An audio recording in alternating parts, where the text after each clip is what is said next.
set apart here by our desire to actually improve the lives of others. So, Kim, let us give you the opportunity to hear what you have brought for us this afternoon. And then what will happen is that we have got some burning questions for you. And maybe the presentation, maybe we'll answer some of those questions. And or maybe if you can actually give us more questions. So this afternoon, let me introduce to you.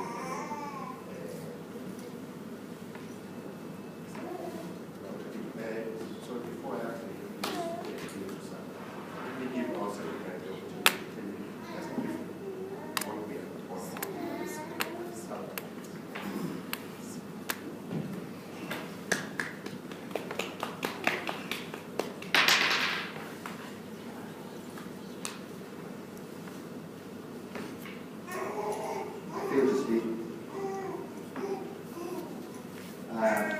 because I'm short of words, for the reason that we've been looking forward to this day, but I cannot explain the excitement, the anticipation.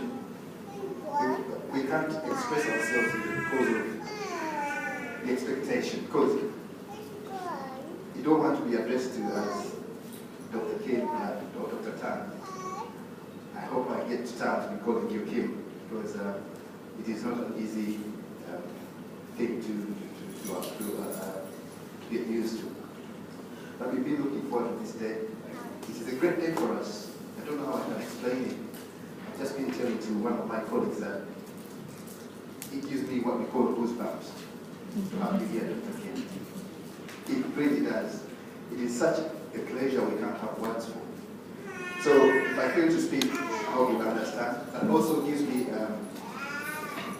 comfort and confidence, because I know we're not the first people of the kind that you have met. We are a group of people who are coming together to better ourselves. And again, we are driven by passion and the same value of compassion as I spoke earlier, that I have found in everybody amongst us. And we want to direct this compassion that we have acquired in the process of growth, but also from the experience of being in a developed country, and transfer it back home.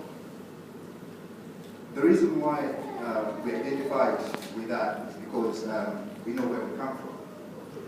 Some of us have been here for more than 15 years. It's almost the same group of people that have been together. Like Isaiah mentioned, we come from a background of very diverse background, different languages, over 30 languages, but we are united by something I can't even define. We just find ourselves as one. That's one thing that strengthens us Ugandans. So, as I speak right now, when you look around all of us, you can never tell, or you can't even tell the difference between ourselves. But we come from a very diverse background, but we're very united, and that is our strength. That is one thing that we have. So, based on that, we developed this love for development, but at the same time, wanting to help other people and transfer it back home. And we identified with compassion, as I say, wanting to help other people. But again, we are novices in the sense that we need to acquire that knowledge. We are incapacitated in the sense that we don't have the resources like capital and all that. We anticipate all those problems, but we have the strength and faith and wisdom to understand that somehow we can overcome it. Dr. Tan, Uganda, I'm sure you know a little bit about it because you've been in the field of investment for quite some time, but we suffer the same problems, which are actually problems that we can overcome. We can't overcome them as individuals, and that is the advantage of all of us to come together, because we know and understand that as individuals, we don't have the capacity to help and recover the problems that we want to take care of. So Uganda's healthcare system has got problems, just as you may know that there are problems elsewhere in Africa. There are things that we can solve, and we can't do them as individuals, for things like access to healthcare, access to medicine, affordability because of low incomes, lack of jobs. So we looked at healthcare, and we thought that if from this experience of life and experience in terms of the profession is transferable to Uganda, we make it happen, I think we can develop ourselves in terms of nationality, in terms of value, and in terms of the social advancement. So we don't know how to go about this, Dr. Tan, and because as you understand, as Isaiah mentioned, we're only a young organization. So it is people like you that we look forward to. That is why I say that we fail to express our happiness. We fail to express the excitement of you coming to see us. So we look forward to whatever you're going to teach us today. We shall ask some questions at some point. You see, I'm sure, of course, you'll identify some weaknesses, but we are very sure that it is those weaknesses that you want to give us some advice and other things. That's as much as I can say. I don't want to waste so much time because I'm sure the information that I might have wanted to present to you is something that you have access to or you might have knowledge about. I don't want to spoil or waste so much time. Thank you so much for this time. Thank you for coming. I'll give this back to Isaiah to see how we proceed with thank you. Thank you very much, Allan being our secretary has got a lot of our details in. So basically what happened is that we came together, as I already said, that we have identified some of the areas that we have to improve. But maybe that opportunity can happen once we have had some conflict. We are driven as individuals to improve ourselves. And that's why you're seeing that most of the members here have gone back to school. And the areas that they've gone back to are the areas that everybody needs back home. That once we improve ourselves here and have that knowledge, and then we will be able to go back and impart that knowledge on our people and improve their lives.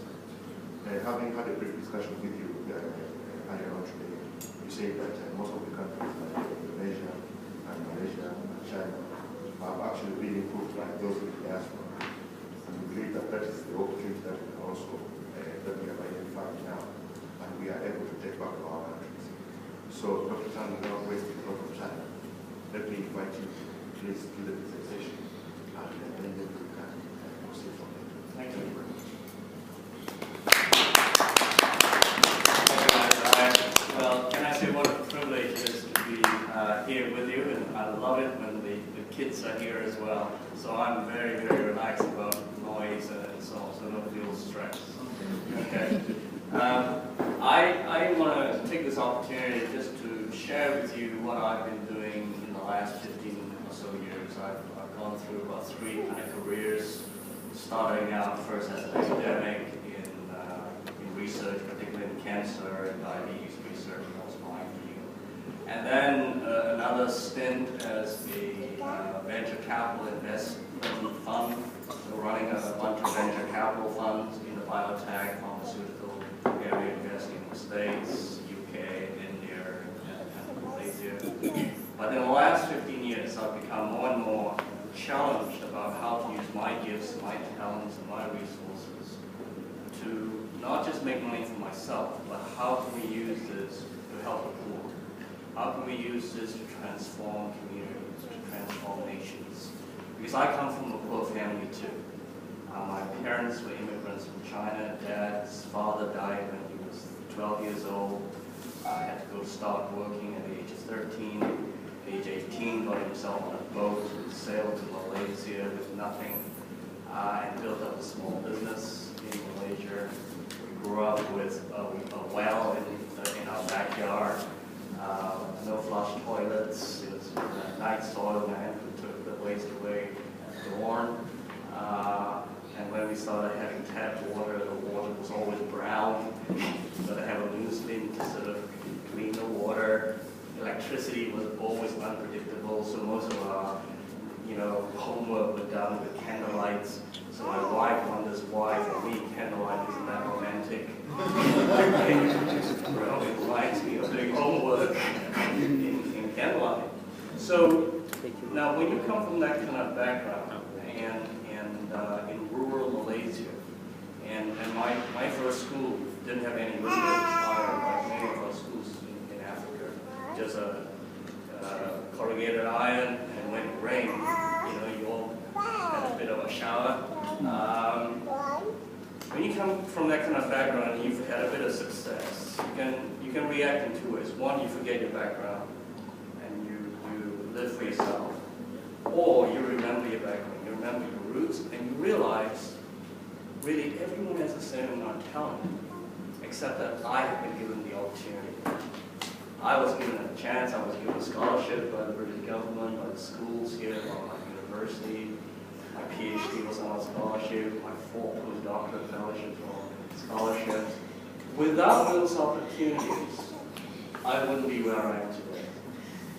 So it's not about how clever you are, it's being given the opportunity. Our children in Africa are being deprived of these opportunities. Right? And that's what I'm passionate about. So how then do we use our skills, our talents, our time to build real businesses among the poor so that they then will have the opportunities? My own journey started, it's too long a story, but when I started going down this track, I wanted to have some data points, you know. Why is it Asia has developed whereas Africa hasn't, right? And Africa, I found, over 50 years, had received the equivalent of 6 Marshall Plans. The whole of Europe, continental Europe, after the Second World War, had 1 Marshall Plan. But the whole of Africa received 6 Marshall Plans in aid. So if aid was the solution, Africa should be a very wealthy country by now. Whereas if you look at Asia, Asia has had no aid, it's had no microfinance, it's had no philanthropy. And yet the Asian economies have transformed themselves. And so this is one of the data sets that really worried me. This is over a 30-year period, 1970 to 2000. The red line shows the increase in aid. So aid has been increasing since 1970 into sub-Saharan Africa. But as aid has increased, the GDP of our African countries have decreased. So as if the more aid that we've given Africa, the more we've damaged our economy. You know, this is just to me crazy. This is crazy. So one of the problems that we have, I think, in Africa now is that we've got grown too used, too addicted to aid. And our governments have got too addicted to aid. And our governments are therefore just too reliant on aid. And they're doing things to please the aid donors rather than to look after their citizens. We haven't had time today to talk about the consequences of aid, but one of the consequences of aid is this. If our government is dependent on foreign aid, they're going to be friendlier and kinder and nicer to the donors than to their own citizens. Right? Because they're saying to the citizens, you don't give me enough money to run the country, whereas these people do, so I can ignore you. So there's no social contract between the citizens and the governments. And that's dangerous. Governments can then ignore their citizens. Government can brush aside their citizens and just be nice to Washington. And just be nice to all the outfacing agencies. That is always very dangerous and is never helpful to a country developing. So this is an important data set. We can come back to this if you want to talk a bit more about this. Here's another important data set. The West likes to say, oh, we give a lot of aid to sub-Saharan Africa. On the whole, now globally, we give about $137 billion worth of aid globally, of which about a third comes into sub-Saharan Africa. But look at the outflows. The multinationals take out about $46 billion a year. There's another $35 billion we think that is just sort of moved as a tax haven thing. And then the whole sub-Saharan Africa pays something like $21 billion a year in interest repayments.